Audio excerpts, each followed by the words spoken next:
Tu as un podcast où tu penses en lancer un, mais tu te demandes si tu dois te filmer également. Est-ce une bonne ou une mauvaise pratique? Je t'en parle dans les prochaines minutes.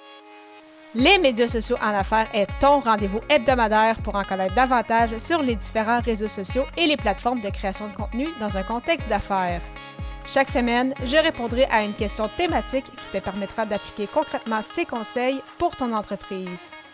Si tu reconnais l'importance et la puissance des réseaux sociaux ainsi que de la création de contenu pour ton entreprise et que tu souhaites en apprendre davantage sur cet univers, tu es au bon endroit. Je suis Amélie Delebel, travailleuse autonome dans le domaine des communications et marketing depuis février 2020. Je travaille avec les réseaux sociaux et dans la création de contenu depuis 2014. Les médias sociaux en affaires est mon deuxième podcast après Athlète Entrepreneur, lancé en janvier 2019. Bienvenue sur mon podcast.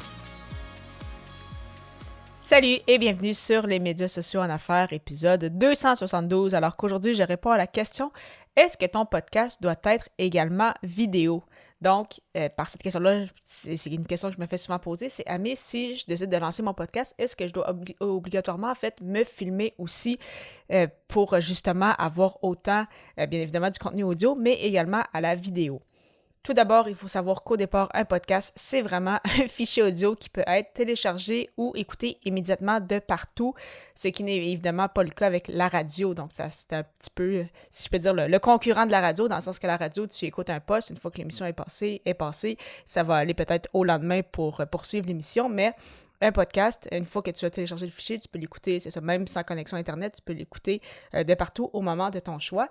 Et depuis plusieurs années, certains, bien évidemment, ont décidé donc de filmer également leur podcast pour le diffuser, entre autres sur YouTube, mais également en faire des petits clips audio pour diffuser justement sur les réseaux sociaux, donc faire des petits teasers avec peut-être des meilleurs moments justement de cette émission-là pour donner envie aux gens d'écouter la version complète.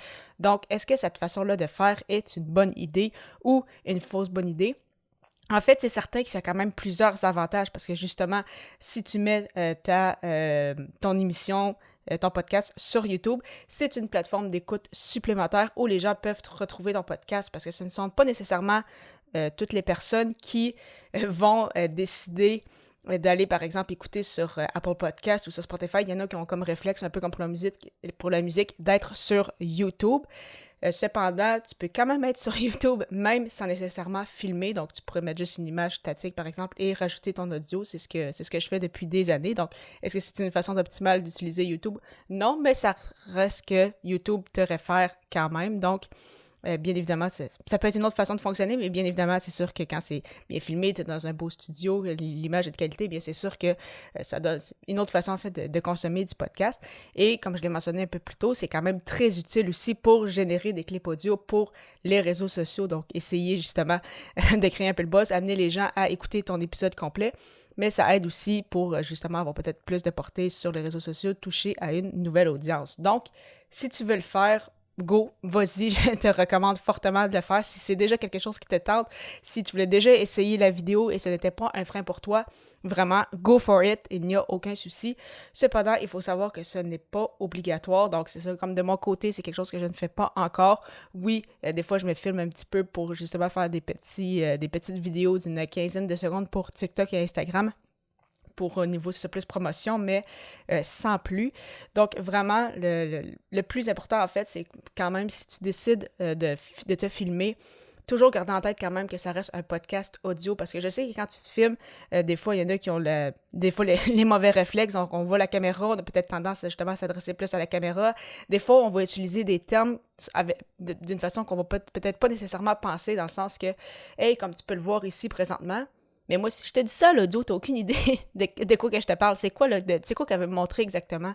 Donc, il faut quand même garder en tête qu'au final, quand tu enregistres un podcast, c'est vraiment l'audio qui est primordial. Mais si tu es capable de te filmer et que ça rende le tout intéressant sans nécessairement enlever, de la qualité ou, rendre le message un peu flou parce que tu décides de te filmer, vraiment, il n'y a pas de souci. Bien évidemment, c'est sûr qu'il va peut-être avoir des coûts qui vont engendrer si tu décides de filmer dans un studio, si tu décides d'acheter une caméra de qualité, etc. Donc, c'est sûr que c'est des choses auxquelles il faut penser. Mais vraiment, c'est ça, il n'y a pas de bonne ou de mauvaise réponse. Donc, c'est vraiment pour toi. Si tu débutes, peut-être commencer juste par le podcast audio et par la suite rajouter la vidéo un peu plus tard. Mais la bonne nouvelle, c'est que si tu veux, par exemple, t'enregistrer de chez toi, donc que ce soit pour tes podcasts, mais peut-être d'autres types de vidéos, et en plus, tu vas avoir accès à une transcription complète pour t'aider avec tes notes d'épisode, parce que on le sait que les notes d'épisode sont importantes aussi pour ton podcast, et même t'aider avec la rédaction de publication pour tes réseaux sociaux. Il y a un outil que j'ai pour toi qui s'appelle Descript, donc c'est ça. Donc c'est vraiment une plateforme tout en un qui te permet de te filmer, d'enregistrer tes épisodes de podcast et bien sûr d'avoir accès à la transcription complète en français, donc même en français québécois. Donc on sait des fois que notre accent n'est pas toujours facile pour des logiciels de ce genre, mais ça fonctionne très bien avec Descript. Donc si tu veux l'essayer gratuitement, tu peux te rendre au améliedelbel.com/Descript, donc DESCRIPT. Alors, en souhaitant que cette émission ait pu justement répondre à ta question, si tu avais encore des questions en lien à est-ce que je dois absolument me filmer, est-ce que ce serait quelque chose d'intéressant, en souhaitant que j'y ai répondu. Et à l'épisode 273, je vais répondre à la question est-ce que le SEO est important dans le podcasting? À très vite!